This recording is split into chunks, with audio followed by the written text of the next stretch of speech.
மார்கழி மாதத்தின் கடைசி நாள் போகி புத்தாண்டு என்று சொல்வார்கள். அந்த கடைசி நாள் முடிந்தோடனே மறுநாள் தை முதல் நாள் பிறக்கிறது. தை பிறந்தால் வழி பிறக்கும் என்று சொல்வார்கள். தை பிறந்திருக்கிறது, நம் எல்லோருக்கும் நிச்சயமாக வழி பிறக்கும். இந்த பொங்கல் புத்தாண்டை எப்படி பொங்கல் என்று 4 எழுத்து இருக்கிறதோ அதே போல 4 வகையிலே கொண்டாடுவார்கள். முதல் நாள் சூரிய பொங்கல் என்று கொண்டாடுவார்கள். இந்த சூரியன், இந்த மண், இந்த நிலம், இந்த அவர்கள் உழைக்கூடிய மாடு, இவற்றுக்கெல்லாம் சேர்த்து பொங்கல் புத்தாண்டு என்று முதல் நாள் கொண்டாடுவார்கள்.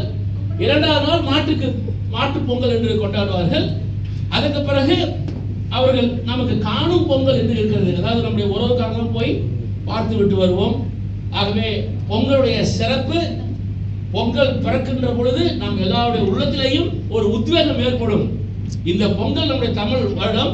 ஆகவே அடுத்த பொங்கலுக்கு நாம் எப்படி ஆக போகிறோம்? குறிப்பாக கேலிங்கள உள்ளவங்களுக்கு போன வாரம் பொங்கலின் போது நாம் எப்படி இருந்தோம், நம்முடைய வாழ்க்கை எப்படி இருந்தது, கேலிங்களே நம்முடைய பதவி என்னவாக இருந்தது, கேலிங்களே நம்முடைய வருமானம் எப்படி இருந்தது, கேலிங்களே நம்முடைய குழு எப்படி இருந்தது.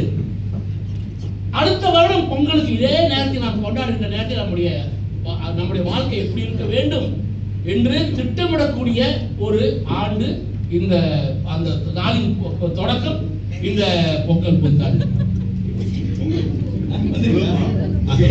பொங்கலோ பொங்கல்.